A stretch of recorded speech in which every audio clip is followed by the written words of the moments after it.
नमस्कार.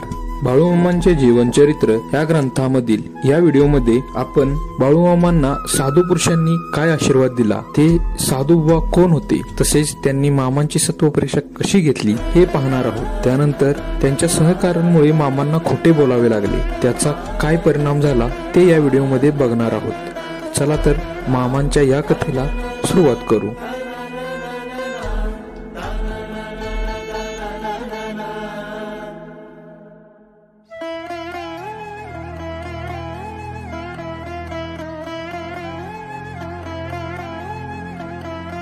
देवदूतांचा पूर्ण आशीर्वाद.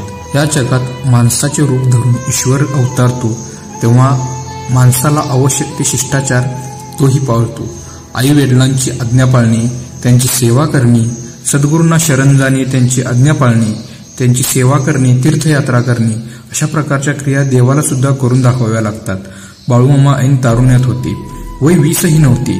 त्याच पद्धतीनुसार बकरी घेऊन पावसाळ्यात ते कर्नाटक भागात गेले होते.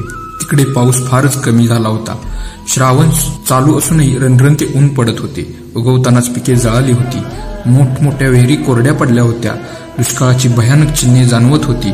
कळपुट्ट गावाच्या खेड्याच्या शिवारात मामांची बकरी होती. पहार तहानल्यामुळे हातात तांब्या घेऊन मामा आसपास एखादी विहीर आहे का ते पाहत होते. एक जुनी खोल पडकी विहीर त्यांना आढळली. तीत खोलवर थोडे पाणी होते. उतरणे धोक्याचे होते, परंतु तहान फारच तीव्र होती, म्हणून मामा त्या विहिरीत उतरले. पाणी प्यायले. पाणी घेऊन वर येणे तर महाकठीण होते. मोठ्या सावधतेने कसे बसे ते वर आले. वर येऊन पाहतात तर 2 जटाधारी बैरागी उभे होते. रस्ते भगवी होती. ते म्हातारे पण तेजस्वी आणि बांध्याने मजबूत होते.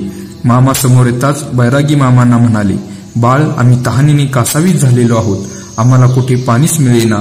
तू आम्हाला प्यायला पाणी आणून देशील तर देव तुझे कल्याण करेल. ज्यांच्या परोपकारा वाचून अन्य जीवन ध्येयच नव्हते, अशा मामांना त्या वृद्ध वाटसरूंची दया येण्यास वेळ लागला नाही.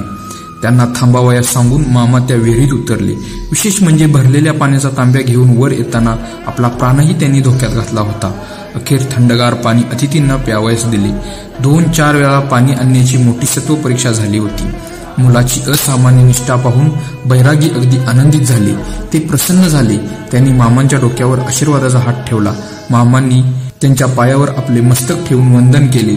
त्यावेळी वयाने मोठे असणाऱ्या साधूंनी मामांना आशीर्वाद देऊन म्हटले, बाळ, तुझा स्वभाव कर्तव्यनिष्ठा बघून आम्ही पूर्ण प्रसन्न झालो आहोत.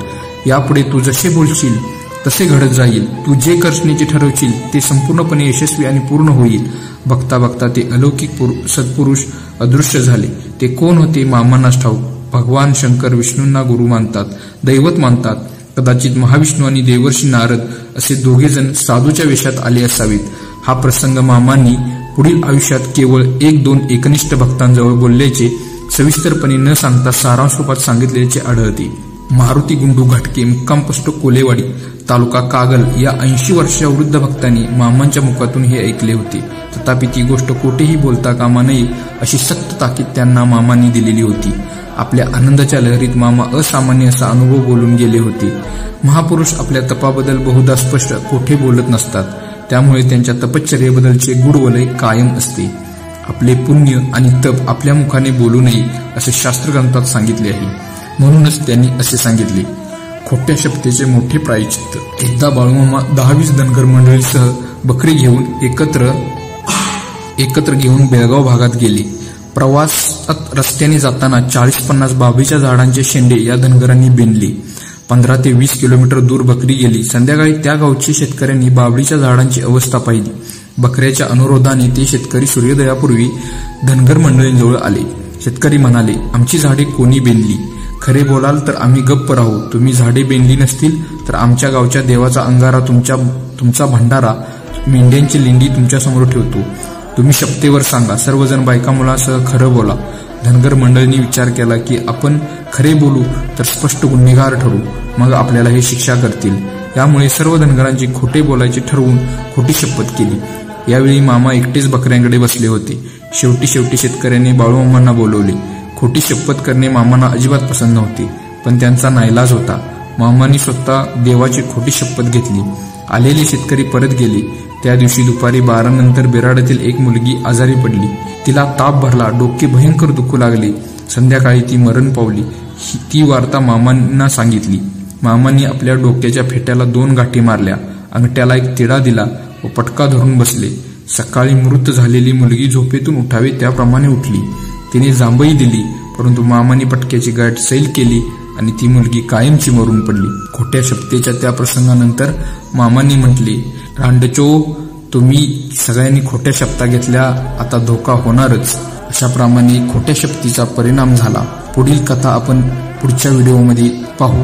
व्हिडिओ आवडल्यास नक्कीच लाईक आणि शेअर आणि सबस्क्राईब करायला विसरू नका. धन्यवाद. बाळूमामाच्या नावाने चांग भलं.